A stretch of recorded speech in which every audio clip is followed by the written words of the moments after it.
Perkenalkan, nama saya Natasha Padrika Dewi dari kelas manajemen MA21B04. Saya akan menjelaskan tentang arti pentingnya mempelajari teori organisasi. Yang pertama, saya akan menjelaskan tentang latar belakang organisasi. Organisasi merupakan entitas yang mendominasi berbagai aspek kehidupan manusia. Bahkan dari lingkup yang paling kecil seperti keluarga, konsep organisasi sudah diterapkan. Begitu pula di lingkungan yang lebih luas seperti tempat belajar atau kuliah, tempat kerja, dan lingkungan masyarakat sekitar. Prinsip-prinsip organisasi seperti kerjasama, membagikan tugas, dan struktur hierarki terhadir dalam berbagai aktivitas yang dilakukan oleh individu maupun kelompok dalam berbagai konteks. Hal ini menunjukkan bahwa organisasi tidak hanya berperan dalam aspek kerjasama atau bisnis, tetapi merasap ke dalam segala aspek kehidupan manusia, baik yang tingkat individu maupun bermasyarakat. Selanjutnya, rumusan masalah dan tujuan penelitian. Rumusan masalah penelitian ini adalah yang pertama, bagaimana tingkat pemahaman mahasiswa terhadap arti pentingnya organisasi. Yang kedua, bagaimana pemahaman mahasiswa terhadap manfaat berorganisasi yang baik. Dan yang ketiga, sejauh mana kemampuan mahasiswa dalam menerapkan konsep berorganisasi yang baik dalam kehidupan nyata. Dan untuk tujuan penelitian ini adalah yang pertama, menilai tingkat pemahaman mahasiswa terhadap arti pentingnya organisasi. Yang kedua, menilai pemahaman mahasiswa terhadap manfaat berorganisasi yang baik. Yang ketiga, menganalisis kemampuan mahasiswa dalam menerapkan konsep berorganisasi yang baik dalam kehidupan nyata. Dan yang keempat, meneliti faktor-faktor yang mempengaruhi kemampuan mahasiswa dalam menerapkan konsep berorganisasi yang baik. Dan yang terakhir, memberikan rekomendasi bagi mahasiswa dan lembaga pendidikan untuk meningkatkan pemahaman dan penerapan konsep berorganisasi yang baik dalam kehidupan mahasiswa. Selanjutnya ke bagian pembahasan. Yang pertama, saya akan menjelaskan tentang perspektif organisasi. Perspektif organisasi dalam kehidupan manusia yaitu seperti perspektif fiton manusia. Manusia sebagai makhluk sosial memiliki fitrah atau kuadrat alami yang menuntutnya untuk hidup dalam interaksi dan kerjasama dengan orang lain. Hal ini tercermin dalam kebutuhan manusia akan bantuan dan kerjasama dengan sesama untuk memenuhi berbagai kebutuhan hidup. Prinsip ini menjadi salah satu nilai dasar dalam pembentukan organisasi, di mana manusia diakui sebagai entitas sosial yang tidak bisa hidup terpisah dari interaksi dengan lingkungan sekitarnya. Yang kedua, perspektif sistem, yaitu sebagai bentuk konkret dari kerja sama antar individu maupun kelompok. Terdapat hubungan yang saling terkait antara satu dengan yang lain dalam sebuah organisasi. Hubungan-hubungan ini bervariasi tergantung pada pola kerjasamanya yang dibangun, seperti kerjasama sosial, ekonomi, budaya, dan lain sebagainya. Dalam konteks ini, organisasi dianggap sebagai suatu sistem yang kompleks yang terdiri dari berbagai komponen yang saling berhubungan. Selanjutnya ke bagian pembahasan. Yang pertama, saya akan menjelaskan tentang perspektif organisasi.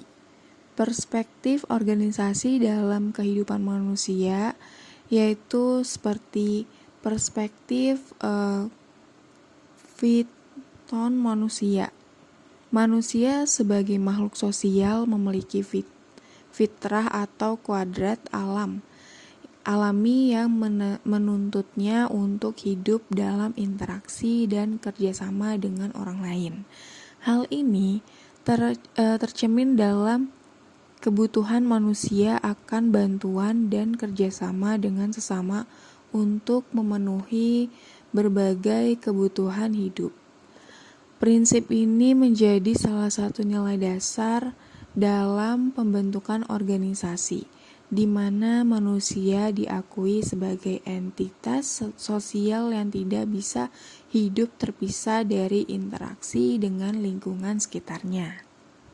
Yang kedua, perspektif sistem, yaitu sebagai bentuk konkret dari kerja sama antar individu maupun kelompok. Terdapat hubungan yang saling terkait antara satu dengan yang lain dalam sebuah organisasi.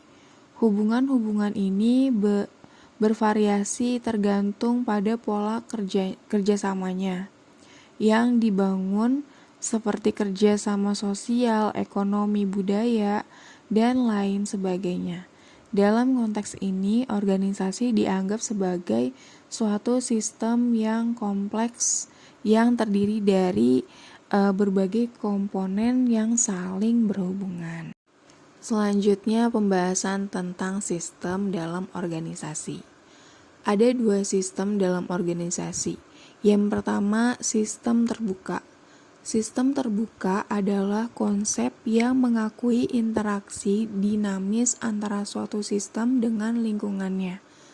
Dalam konteks organisasi perusahaan, sistem terbuka menggambarkan bahwa perusahaan tidak beroperasi secara teri sosial, tetapi dipengaruhi oleh faktor-faktor eksternal yang ada di lingkungannya. Komponen sistem terbuka dalam organisasi perusahaan antara lain yang pertama, masukan atau input, yaitu masukan atau input dalam sistem terbuka perusahaan mencakup segala sesuatu yang diperlukan atau diambil dari lingkungan eksternal untuk menjalankan operasional perusahaan. Masukan ini dapat berupa sumber daya manusia, bahan baku, modal, teknologi, dan informasi. Yang kedua, lingkungan atau proses transformasi. Lingkungan eksternal perusahaan merupakan faktor yang mempengaruhi operasi dan keberlangsungan perusahaan. Lingkungan ini mencakup faktor-faktor seperti kondisi pasar, kebijakan pemerintah, pesaing industri, perusahaan teknologi, dan faktor-faktor sosial dan budaya. Dan yang ketiga, keluaran atau output. Keluaran atau output adalah sistem terbuka perusahaan adalah hasil dari proses transformasi manusia menjadi produk atau layanan yang disediakan oleh perusahaan. Output ini dapat berupa produk fisik, layanan, keuntungan finansial, atau mencapai tujuan bisnis lainnya. Pembahasan selanjutnya yaitu tentang sistem tertutup. Sistem tertutup adalah suatu konsep yang menganggap suatu sistem sebagai unit yang mandiri dan tidak bergantung pada faktor-faktor eksternal. Dalam sistem ini, sumber daya yang digunakan dan proses yang terjadi hanya terbatas pada unit tersebut sendiri, tanpa adanya interaksi dengan lingkungan eksternal. Meskipun tidak dapat diaplikasikan secara utuh dalam banyak konteks organisasi, konteks ini tetap digunakan dalam beberapa kegiatan tentunya, guna menjadi privasi dan keamanan. Nah, ciri-ciri sistem tertutup ada 3. Yang pertama, sistem tertutup dianggap sebagai entitas mandiri yang berdiri sendiri, tidak bergantung pada faktor-faktor eksternal. Yang kedua, sistem tertutup tidak menerima unsur sumber daya atau masukan dari lingkungan eksternal. Semua yang diperlukan untuk menjalankan proses atau aktivitas di dalam sistem diperoleh dari dalam sistem itu sendiri. Dan yang ketiga, sistem tertutup mengabaikan pengaruh atau efek dari lingkungan eksternal. Proses dan aktivitas dalam sistem hanya dipengaruhi oleh faktor-faktor yang ada di dalam sistem itu sendiri. Selanjutnya ada contoh sistem tertutup dalam organisasi. Sebagai contoh, lembaga bank sering kali digunakan sebagai contoh sistem yang bersifat terbuka terhadap nasabah dan lingkungan sekitarnya. Namun, dalam beberapa aspek tertentu, bank juga menggunakan sistem yang tertutup untuk menjaga keamanan dan privasi. Salah satu contoh adalah sistem keamanan identitas nasabah bank. Meskipun bank secara umum terbuka terhadap nasabah dan lingkungannya, namun dalam hal identitas nasabah dan informasi keuangan yang sensitif, bank menggunakan sistem yang tertutup untuk melindungi data nasabah dari akses yang tidak sah. Selanjutnya, pembahasan tentang proses algoritma a priori.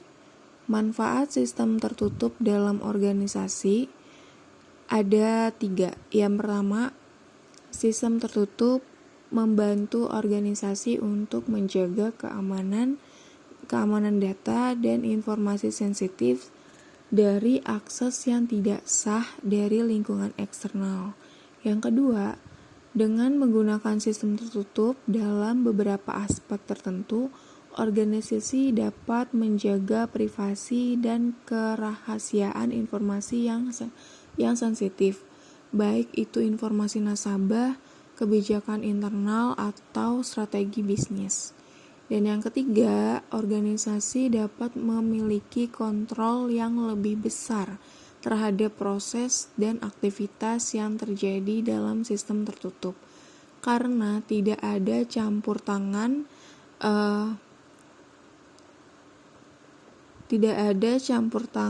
dari lingkungan eksternal. Alasan-alasan mempelajari organisasi. Alasan mempelajari organisasi tidak hanya bersifat satu dimensi, tetapi melibatkan berbagai faktor yang saling terkait dan dampak pada kehidupan individu dan masyarakat secara keseluruhan. Berikut adalah alasan mempelajari organisasi. Yang pertama, untuk mempermudah dalam melakukan berbagian kegiatan, yaitu memahami organisasi, membantu individu dalam pengerti struktur dan proses yang terjadi dalam suatu entitas, baik itu organisasi formal seperti perusahaan atau organisasi non-formal seperti kelompok masyarakat. Yang kedua, membantu dalam mengembangkan di dalam lingkungannya. Studi tentang organisasi memberikan wawasan yang mendalam tentang bagaimana interaksi antara individu dan kelompok dalam berbagai konteks. Ini membantu individu untuk mengembangkan keterampilan sosial, kepemimpinan, dan kerjasama yang diperlukan untuk berkontribusi secara positif dalam lingkungan sosial, akademik, dan profesional mereka. Dan yang ketiga, sebagai makhluk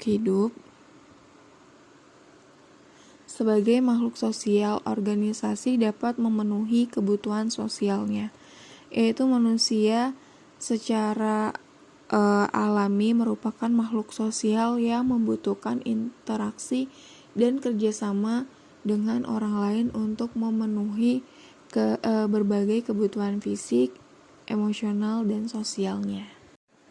Lalu yang keempat, dalam melakukan kerjasama berorganisasi akan lebih efisien dalam alokasi sumber daya, yaitu melalui organisasi, individu, dan kelompok dapat melakukan alokasi sumber daya secara efisien untuk mencapai tujuan bersama. Dengan adanya struktur dan proses yang terorganisasi, menggunakan sumber daya seperti waktu, tenaga, dan dana dapat dioptimalkan untuk mencapai hasil yang maksimal. Lalu yang kelima, mempermudah dan pekerjaan menjadi lebih ringan karena dikerjakan bersama-sama, yaitu kerjasama dalam konteks organisasi membuat pekerjaan menjadi lebih terorganisir dan berbagi-bagi sehingga individu tidak perlu menghadapi beban yang berat sendirian. Dengan bekerja sama, individu dapat saling mendukung, bertukar ide, dan memecahkan masalah bersama, sehingga pekerjaan menjadi lebih ringan dan hasilnya lebih optimal. Selanjutnya, mengoptimalkan potensi dan kemampuan diri dan kelompok. Berorganisasi memungkinkan individu untuk mengoptimalkan potensi dan kemampuan baik secara individu maupun dalam kelompok. Melalui kerjasama dalam tim, manajemen yang efektif, dan pola kerja yang disepakati bersama-sama, individu dapat mengembangkan keterampilan interpersonal, kepemimpinan, dan manajemen yang krusial untuk pertumbuhan pribadi dan profesional. Contohnya, seorang profesional yang bergabung dalam sebuah tim proyek di tempat kerjaan dapat mengembangkan kemampuan komunikasi, kolaborasi, dan kepemimpinan yang dibutuhkan untuk mencapai tujuan prospek bersama-sama dalam rangka dengan rekan timnya. Lalu selanjutnya, pengembangan pribadi lebih luas. Melalui kerja bersama dalam satu tim, individu memiliki kesempatan untuk mengembangkan diri secara lebih luas. Persaingan yang sehat dan konstruktif dalam mencapai tujuan tim dapat memotivasi individu untuk melakukan yang terbaik dan terus meningkatkan kualitas kerja mereka. Namun, penting untuk mengendalikan diri agar pesaing tidak mengarah pada konflik yang merugikan produktif tim. Contohnya, seorang atlet yang bergabung dalam tim olahraga dapat mengembangkan kemampuan fisik, mental, dan tim mereka melalui latihan kompetensi dan kerjasama dalam mencapai target prestasi bersama-sama. Pembahasan terakhir yaitu kesimpulan. Kesimpulan dari materi ini adalah manusia sebagai makhluk sosial secara kuadrat cenderung untuk hidup dan bekerja secara berkelompok. Kerjasama dengan pihak lain menjadi lebih penting dalam memenuhi berbagai kebutuhan hidup. Dalam konteks ini, mempelajari organisasi menjadi suatu hal yang krusial terhadap dua pendekatan utama dalam memahami organisasi. Perspektif quadrating yang menetapkan sifat sosial manusia sebagai dari kuadratnya, dan perspektif sistem yang menyorot ketergantungan manusia pada interaksi dan kerjasama dengan orang lain untuk memenuhi kebutuhan hidupnya. Sekian materi dari saya. Sebelumnya mohon maaf jika ada kesalahan dan terima kasih.